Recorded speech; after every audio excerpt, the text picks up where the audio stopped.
Brave New World, a novel by Aldous Huxley. The novel opens in the central London hatching and conditioning center, where the director of the hatchery and one of his assistants, Henry Foster, are giving a tour to a group of boys. The boys learn about the Bokanovsky and Padsnap processes that allow the hatchery to produce thousands of nearly identical human embryos. During the gestation period, the embryos travel in bottles along a conveyor belt through a factory-like building and are conditioned to belong to one of 5 castes: alpha, beta, gamma, delta, or epsilon. The alpha embryos are destined to become the leaders and thinkers of the world state.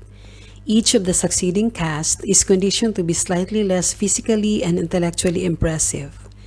The epsilons, stunted and stupefied by oxygen deprivation and chemical treatments, are destined to perform menial labor. Lenina Crowne, an employee at the factory, describes to the boys how she vaccinates embryos destined for tropical climates. The director then leads the boys to the nursery, where they observe a group of Delta infants being reprogrammed to dislike books and flowers. The director explains that this conditioning helps to make Deltas docile and eager consumers. He then tells the boys about the hypnopedic sleep teaching methods used to teach children the morals of the world state. In a room where older children are napping, a whispering voice is heard repeating a lesson in elementary class consciousness. Outside, the director shows the boys hundreds of naked children engaged in sexual play and games like centrifugal bumble puppy. Mustapha Mond, one of the 10 world controllers, introduces himself to the boys and begins to explain the history of the world state, focusing on the state's successful efforts to remove strong emotions, desires, and human relationships from society. Meanwhile, inside the hatchery, Lenina chats in the bathroom with Fanny Crowne about her relationship with Henry Foster. Fanny chides Lenina for going out with Henry almost exclusively for 4 months, and Lenina admits she's attracted to the strange, somewhat funny-looking Bernard Marx. In another part of the hatchery, Bernard is enraged when he overhears a conversation between Henry and the assistant predestinator about having Lenina. After work, Lenina tells Bernard that she would be happy to accompany him on the trip to the Savage Reservation in New Mexico, to which she had invited her. Bernard, overjoyed but embarrassed, flies a helicopter to meet a friend of his, Helmholtz Watson. He and Helmholtz discuss their dissatisfaction with the world state. Bernard is primarily disgruntled because he's too small and weak for his caste. Helmholtz is unhappy because he's too intelligent for his job writing hypnopedic phrases.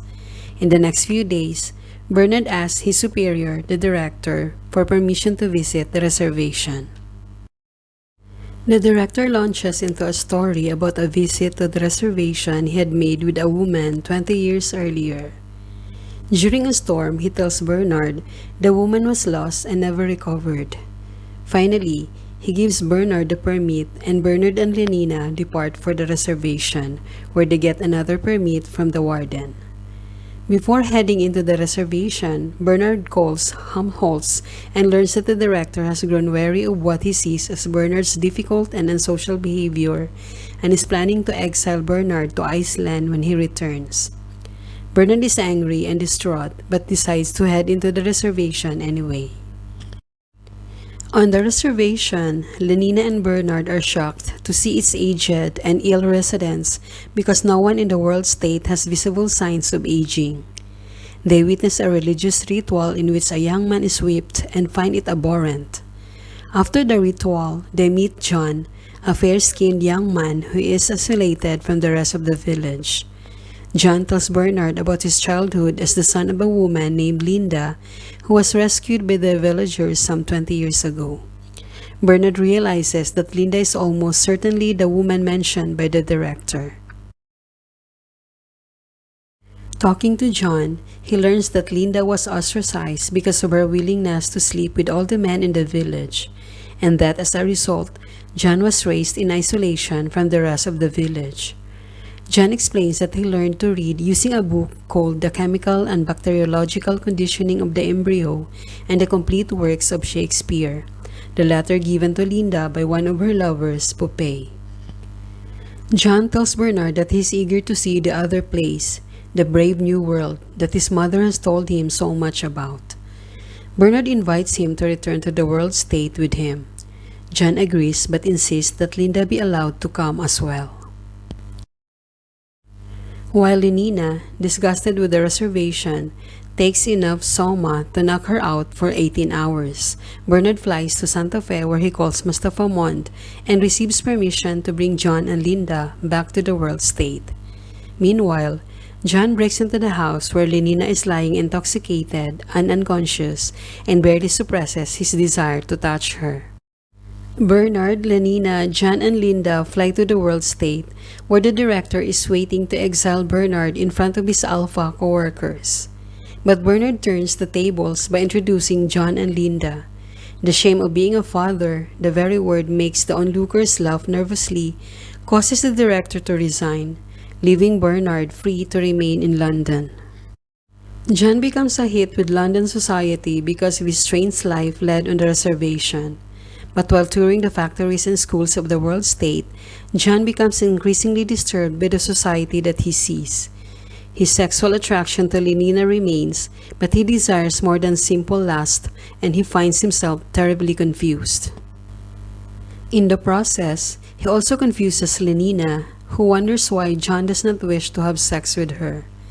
As the discoverer and guardian of the savage, Bernard also becomes popular.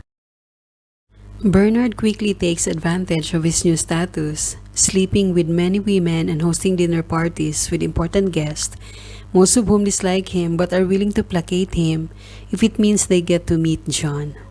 One night, John refuses to meet the guests, including the arch community songster, and Bernard's social standing plummets.